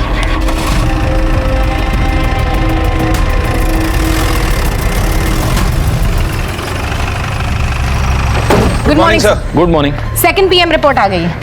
आपने सही कहा था, लड़की का रेप नहीं हुआ है सर। पहले उसे गोली मारी गई, फिर उसे जलाया गया। मैं जानता था। चित्रा और प्रिया के मोबाइल का क्या हुआ? सर दोनों के फोन अभी तक स्विच ऑफ है। इनफैक्ट दोनों के फोन नागपुर में ही स्विच ऑफ हुए थे। इसका मतलब चित्रा भी आश्रम में नहीं है। और दिनकर की phone location? Sir mobile location के हिसाब से दिनकर ने ही चित्रा को मुंबा जी के आश्रम में छोड़ा था। सर एक्चुअली PM रिपोर्ट में और एक चौंका देने वाली बात है। क्या? विक्टिम के बॉडी में मेल्टेड बुलेट मिली है sir. Melted bullet? Yes. Dinkar bank का सिक्योरिटी गार्ड है, उसके पास राइफल तो होगा ही। ये दिनकर और रुक्मिणी जरूर हमसे कुछ छुपा रहे हैं। एक ही घर की 2 लड़कियां गायब होती हैं और ना मायके वालों को कुछ पड़ी है ना ससुराल वालों को। कहीं ये लाश इन दोनों बहनों में से किसी एक की तो नहीं है? लेकिन अगर हम सही दिशा में जा रहे हैं तो ये दोनों बहनें नागपुर से इतनी दूर मर्डर स्पॉट पर उस खेत में क्या करने गई थी? नहीं नहीं, कुछ तो है जो हमसे छूट रहा है। एक काम करो, दिनकर और सावित्री का डीएनए इस लाश के साथ मैच करो। इन दो बहनों में से किसी एक का मिलना हमारे लिए बहुत जरूरी है। और शिर्के, तुम मुंबाजी आश्रम हो सकता है वहां कुछ लीड मिल जाए। ठीक है सर।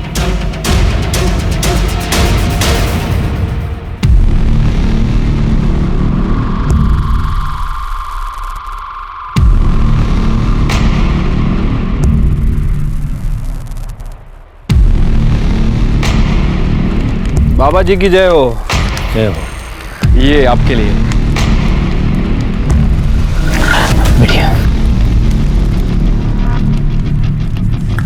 बाबा जी, हम चित्रा के मामा मामी हैं। चित्रा अक्सर यहाँ पे आती थी, आपको तो पता ही होगा। बहुत होनहार छात्र थी हमारी। उसे हमेशा कुछ न कुछ नया सीखने की चाहत थी। बहुत मानती थी मुझे।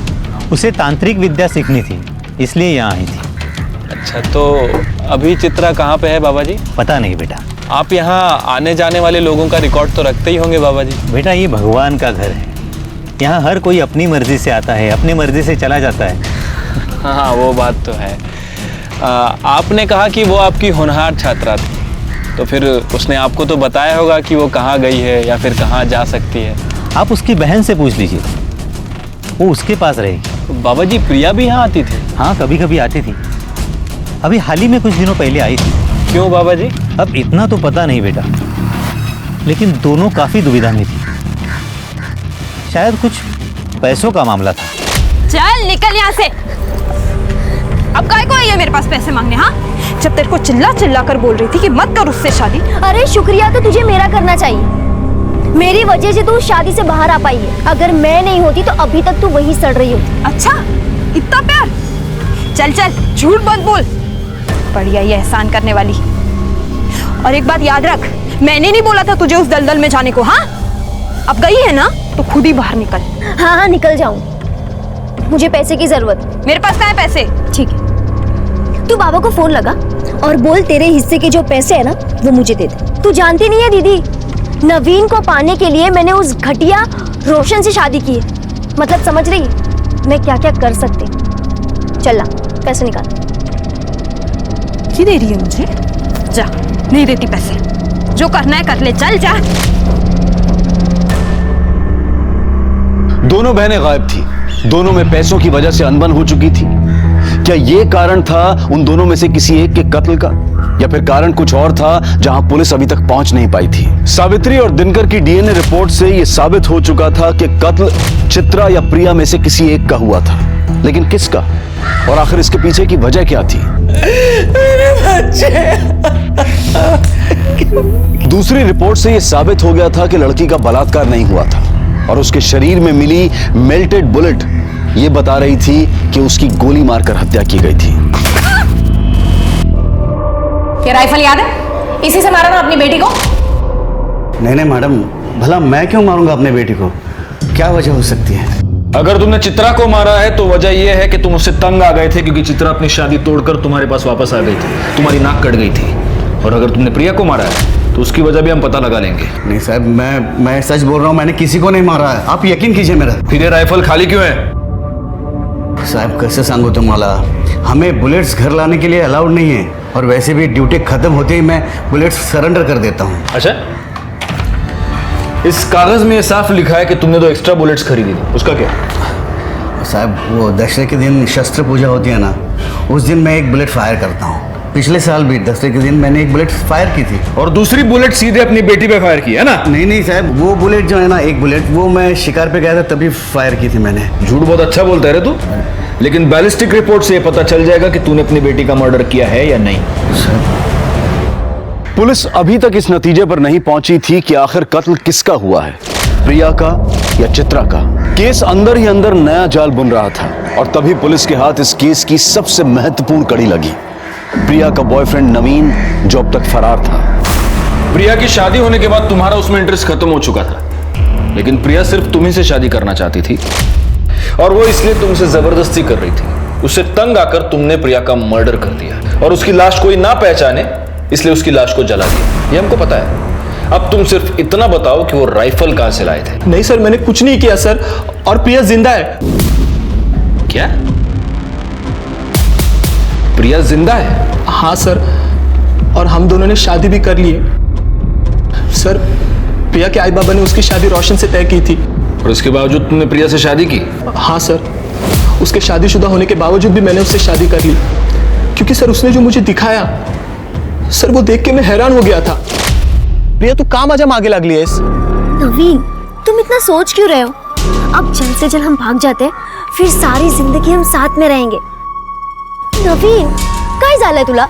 कुछ बोलता क्यों नहीं है तू? देखो प्रिया, मैं तुम्हारे साथ नहीं आ सकता। तुम्हारी शादी को बहुत दिन हो चुके हैं। नवीन बग, मेरे और रोशन के बीच में कभी कुछ नहीं था और ना ही कुछ हुआ है। तुम कहना क्या चाहती हो? मैं तुझे कुछ दिखाती हूँ।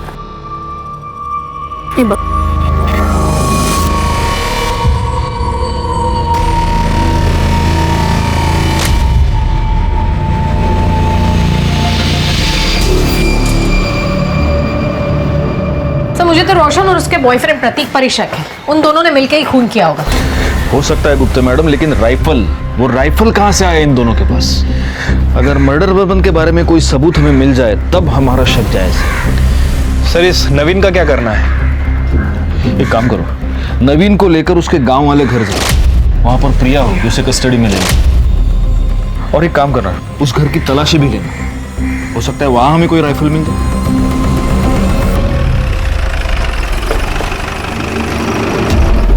कौन सा घर है? सर वो वाला। नवीन, अंदर चेक करो जरा। प्लीज। प्रिया कहाँ है? कल रात तक तो प्रिया यही थी, लेकिन वो चली गई। कहाँ चली गई? कुछ बता के तो गई होगी ना? हाँ, उसने कहा नवीन का फोन आया था और वो गई। सर, अंदर प्रिया नहीं है। मुझे लगा कि नवीन ने उसे बुलाया होगा। मतलब प्रिया के पास मोबाइल फोन है? जी। तुम्हारा फोन दो। ये फोन कस्टडी में रखो, आज नहीं तो कल प्रिया जरूर इसे फोन करेगी।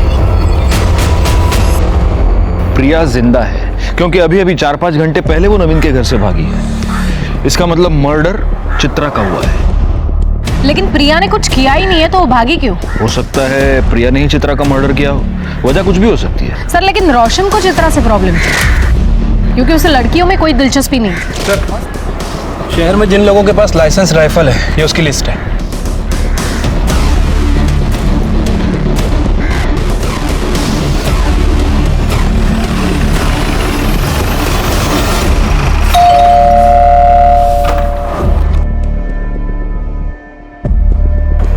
जी? इतना शॉक होने की जरूरत नहीं है।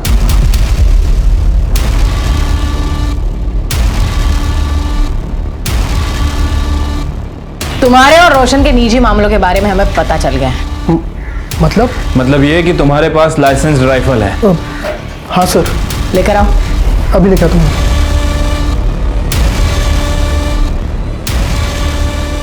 बुलेट्स कहाँ है? हाँ सर।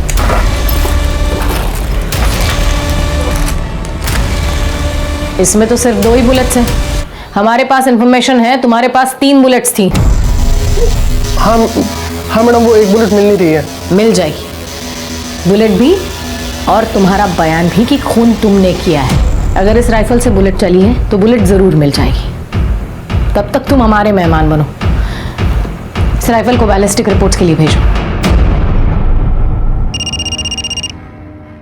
सर, नवीन का फोन बज रहा है, जल्दी से सर और मैडम को बुला के लाओ। हो सर।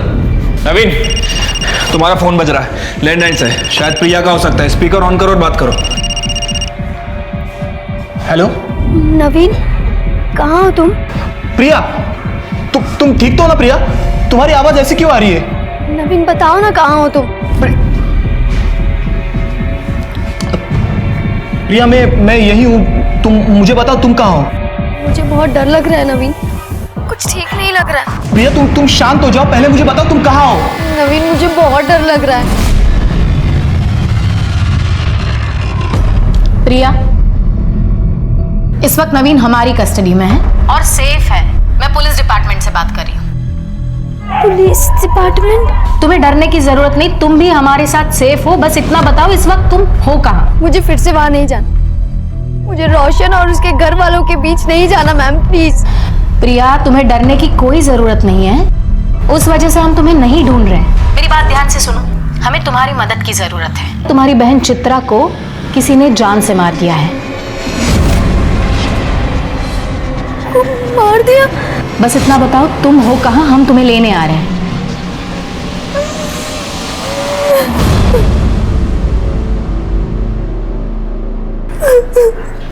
अब हमें बताओ तुमने चित्रा को क्यों मारा? मैंने ऐसे कुछ नहीं किया मैडम। मैं अपनी ताई को क्यों मारूंगी? तुम झूठ बोल रही हो। सच यह है कि तुम मंबाजी आश्रम गई थी चित्रा से मिलने के लिए। वहां पर तुम्हारा और चित्रा का झगड़ा हुआ। झगड़ा पैसों को लेकर हुआ था। तुमने चित्रा के पास पैसे मांगे, चित्रा ने तुम्हें पैसे देने से इनकार कर दिया। इसलिए फिर तुमने कॉल करके चित्रा को बुलाया और उसका मर्डर कर दिया। नहीं सर, ये सब झूठ है। मैंने मेरी ताई को नहीं मारा और हमारे बीच कोई झगड़ा भी नहीं हुआ था। अवधूत ने तो हमें बताया तुमने चित्रा को जान से मारने की धमकी दी थी। नहीं मैम, ये सब झूठ है। धमकी दे रही है तू मुझे? जा, नहीं देती पैसे, जो करना है कर ले, चल जा। धमकी नहीं दे रही हूँ दीदी, मैं खुद बहुत परेशान हूँ। मैं नवीन से बहुत प्यार करती हूँ दीदी, और सिर्फ आप ही हो जो मेरी मदद कर सकते हो। मैं नवीन से शादी करना चाहती हूँ। उसके लिए मुझे थोड़े पैसों की जरूरत है, और मैं आपको वादा करती हूँ कि मैं आपको सारे पैसे लौटा दूंगी। बस अपनी बड़ी बहन से थोड़ी मदद मांगने आई। तुझे नवीन से शादी करनी थी तो उस रोशन से शादी क्यों की? तुझे क्या लगता है आई बाबा नवीन के साथ शादी करने के लिए तैयार हो जाते? नहीं, इसलिए मैंने प्लान बनाया कि मैं रोशन के साथ शादी करूंगी, फिर उसको छोड़ के भाग जाऊं। और मैंने वैसा ही किया दीदी। दीदी प्लीज मेरी मदद कर दे, प्लीज दीदी। ठीक है, तू एक काम कर, तू जा और सारी तैयारियां कर, पैसों का बंदोबस्त हो जाएगा। पर दीदी तू इतने पैसे लाएगी कहाँ से? तेरे ससुर से। और वो तुझे पैसे क्यों देंगे? उन्हें देना ही होगा। काम जो ऐसे किए हैं उन्होंने, हर चीज का हर्जाना भुगतना पड़ेगा। आप यहाँ क्या कर रहे हैं? काय झालं का? घाबरू नको। छोड़िए मुझे। थाम थाम थाम थाम। तुम अभी जवान हो, तुम्हारी भी कुछ जरूरत है ना? मैं है ना, मैं पूरा करूंगा तुम्हारी जरूरत। हाँ। छोड़िए मुझे। तुमने चित्रा के साथ जबरदस्ती की, बाद में चित्रा ने तुम्हें ब्लैकमेल करना शुरू किया, तुमसे पैसे मांगने शुरू किए, और इसलिए तुमने उसका मर्डर कर दिया। देखो सच सच बता दो, वरना शिरके और भी तरीके जानता है मुंह खुलवाने के। शिरके मर विक्रम, बता। हाँ मैं मानता हूँ मैंने चित्रा के साथ जबरदस्ती की थी, लेकिन मैंने उसे नहीं मारा साहब, बल्कि वो मुझे मारना चाहती थी। वो क्यों? चित्रा मुझे आश्रम से फोन किया करती थी, कहती थी कि मैंने उसके साथ जो भी किया वो उसका बदला लेगी, काला जादू करके मुझे मार डालेगी। मैं बहुत डर गया था साहब, बहुत डर गया था मैं। अगर काला जादू करके किसी को मारा जा सकता तो दुनिया के सारे इंसान एक दूसरे को अब तक खत्म कर चुके होते। मैं सच कह रहा हूँ साहब, मैंने कुछ नहीं किया मैंने। तू ऐसे सच नहीं बोलेगा। शिरके इसके सारे कॉल रिकॉर्ड्स निकालो, पता करो ये किसके इसके साथ कांटेक्ट में था, कहां जाता था, और सबसे जरूरी बात, इस पर रेप केस फाइल करो। कौन सा रेप साहब? बताने वाली तो मर चुकी है, बॉडी कुछ नहीं कह सकती, और रेप को तो बहुत दिन हो गए, अब कुछ नहीं साबित हो सकता। सर कृष्णा सही कह रहा है, कृष्णा ने रेप किया है, प्रूव करना बहुत मुश्किल है। लेकिन हमें कोशिश तो करनी होगी। एक बात बताइए, आसपास के जितने भी पेट्रोल पंप्स हैं उसकी सीसीटीवी फुटेज आपने चेक की है? जी सर, लेकिन ऐसा कोई भी नहीं जो लास्ट कुछ दिनों में किसी भी पेट्रोल पंप से कैन से पेट्रोल लेके गया हो सकता है उसने बाइक में या कार में पेट्रोल भरा हो और वहां से कैन में डाला हो सकता है सर बैलिस्टिक रिपोर्ट। इस रिपोर्ट के मुताबिक दिनकर की राइफल से कोई बुलेट फायर नहीं हुई, लेकिन प्रतीक की राइफल से हुई है। सर प्रतीक के घर से हमने जो राइफल बरामद की थी उसमें से एक बुलेट मिसिंग थी। क्यों मारा तुमने चित्रा को? वो तो तुम्हें छोड़कर चली गई थी। नहीं सर, मैंने नहीं मारा चित्रा को। तो फिर प्रतीक ने मारा होगा, क्योंकि गोली तो तुम्हारी राइफल से चली थी। नहीं मैडम, मुझे उस बारे में कुछ भी नहीं पता। उस रात तुम दोनों साथ थे ना? हाँ सर, पर हम लोग जल्दी सो गए थे। झूठ बोल रहे हो तुम, क्योंकि चित्रा की डेड बॉडी में जो मेल्टेड बुलेट मिली है वो तुम्हारी बुलेट से मैच करती है। हो सकता है तुम दोनों ने मिलकर उसका मर्डर किया। ऐसा कुछ भी नहीं है, वो दोनों मुझे छोड़ के चली गई थी। हम दोनों का रास्ता साफ था, हम लोग ऐसा क्यों करेंगे? सर एक मिनट, कुछ बताना है आपको। सर मैंने कृष्णा के कॉल रिकॉर्ड चेक किए थे। सर मुझे लग रहा है कि मुजरिम हमारी आंखों के सामने ही था, लेकिन हम उसे पहचान नहीं पाए। मतलब? सर फोन रिकॉर्ड के हिसाब से आबाजी ने चित्रा को फोन किया था। ये आबाजी कौन है? सर ये आबाजी वही आदमी है जिसने सबसे पहले हमें लाश के बारे में इंफॉर्मेशन दी थी। हाँ सर, और इसके बाद मैंने आबाजी के कॉल रिकॉर्ड चेक किए। सर पता चला है कि वारदात के ठीक एक दिन पहले आबाजी ने चित्रा को फोन किया था, और वारदात वाली रात चित्रा ने आबाजी को फोन किया।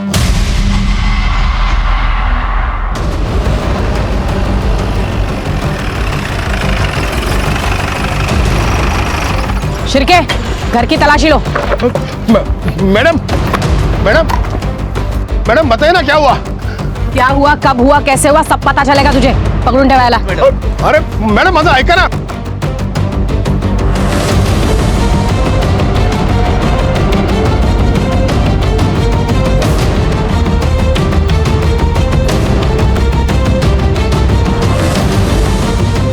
मैम, अंदर एक कैन और पाइप मिला है।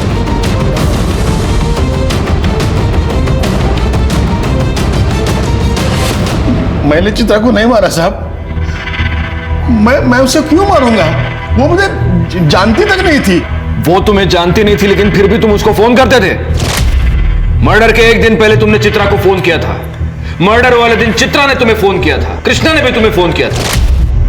ये सब इत्तेफाक है। इतना ही नहीं, मर्डर वाले दिन तूने अपनी बाइक में पेट्रोल भरवाया, और वो भी फुल टैंक। सीसीटीवी फुटेज में दिख रहा है पेट्रोल पंप की। अगले दिन तूने फिर पेट्रोल भरवाया, और उस दिन तो तू गांव से बाहर भी नहीं गया।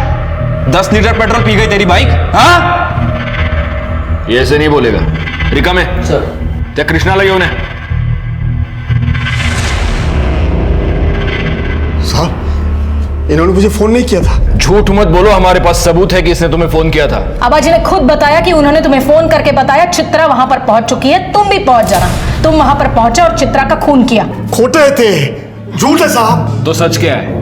जब से वो चित्रा मुझे धमकी देने लगी है, मैं तो घर से बाहर भी नहीं निकला। मेरा फोन भी रुक्मिणी के पास था। झूठ मत बोलो। मतलब तुमने फोन कृष्णा को नहीं, रुक्मिणी को किया था? मेरे पास चित्रा को मारने के अलावा कोई रास्ता नहीं था। मेरे पति को बचाने के लिए मुझे ये करना पड़ा। इनकी जान को खतरा था चित्रा से। अरे क्या हुआ आपको? चलो चलो ऊपर बैठिए, ऊपर बैठिए। ये क्या हो गया, क्या हो गया आपको? क्या हुआ, क्या मुझे बताइए। चित्रा ने जादू कर रखा है मुझ पर। जादू। क्या हुआ? क्या हुआ? वो काला जादू जानती है, छोड़ेगी नहीं मुझे। चलिए मत, सब ठीक कर दूंगी। इन्हें जरूर कुछ हुआ है। मुझे डर है कहीं ये पागल ना हो जाए। मुझे पता है ये सब उस चित्रा का किया धरा है। आप उसे कह दीजिए, उसे जितने पैसे चाहिए ना, हम देने के लिए तैयार हैं, लेकिन इन्हें कुछ नहीं होना चाहिए। देखो चित्रा, रुक्मिणी जी तुम्हें जितने पैसे चाहिए उतने देने के लिए तैयार है, लेकिन इसके आगे तुम कृष्णा जी को कभी परेशान नहीं करोगी, ना उनसे मिलोगी, ना उनको फोन करोगी। ठीक है। चित्रा ने मुझे फोन किया था। क्यों आ रही है? अरे तुम आ गई बेटी, आओ। नमस्कार काका। नमस्कार नमस्कार। पैसों का इंतजाम हो गया है, वो पैसे लेके आते होंगे। तुम बैठो ना, बैठो। वो आ गई है, तुम लोग जल्दी आओ। हाँ ठीक है। मैं रोशन के कमरे में गई। मैंने देखा रोशन और प्रतीक गहरी नींद में थे। मैंने प्रतीक की जेब से उसके घर की चाबी निकाली और चुपचाप वहां से चली गई। बाहर मनोहर मेरा इंतजार कर रहा था। उसके साथ उसका एक दोस्त भी था। मनोहर ने अजय को पैसों का लालच देके इस काम में शामिल कर लिया था। वो देखो सामने बैठिए, सामने बैठो। चलो चलो चलो। पकड़ उसे। कौन हो तुम लोग? चलो, अरे चलो जाओ। प्रतीक की बंदूक लेके हम वहां पहुंचे और चित्रा कुछ जान पाए उसके पहले ही उसका मुंह बंद कर दिया और उसे बचाओ! अबे रुक! पकड़ उसे! रुक! गोली की आवाज आबाजी के लिए इशारा था। ये पेट्रोल लेके खेत में पहुंचे। चित्रा का मर्डर भले ही रुक्मणी ने करवाया था, लेकिन इसके पीछे की सोच हमारे रूढ़िवादी समाज से आती है। रुक्मणी ने अपने बेटे की होमोसेक्सुअलिटी को छुपाने के लिए उसकी जबरदस्ती शादी करवाई, अपने घर में अपने ही बेटे और अपने पति द्वारा उस पर अत्याचार होने दिया और चुप रही। और जब चित्रा बागी हो गई तो उसे मरवा दिया। गलती चित्रा की भी थी, जिसने सब कुछ चुपचाप सहा और गलत तरीके से कृष्णा से बदला लेने की कोशिश की और अपनी जान गंवा बैठी। ये बात याद रखना बहुत जरूरी है कि बुराई से बुराई पर जीत नामुमकिन है। इंसाफ की लड़ाई सिर्फ और सिर्फ सच से जीती जा सकती है। अब मैं अनूप सोनी आपसे विदा लेता हूं। फिर मुलाकात होगी क्राइम पेट्रोल सतर्क के ब्लैक हेडलाइंस अध्याय में एक और नए केस के साथ। और याद रखें, क्राइम और आपके बीच में सिर्फ इतना फर्क है कि आप कितने सतर्क हैं। सतर्क रहें, सुरक्षित रहें। जय हिंद। इस तरह के और भी एपिसोड देखने के लिए हमारे चैनल को सब्सक्राइब करें और बेल आइकन दबाना ना भूलें।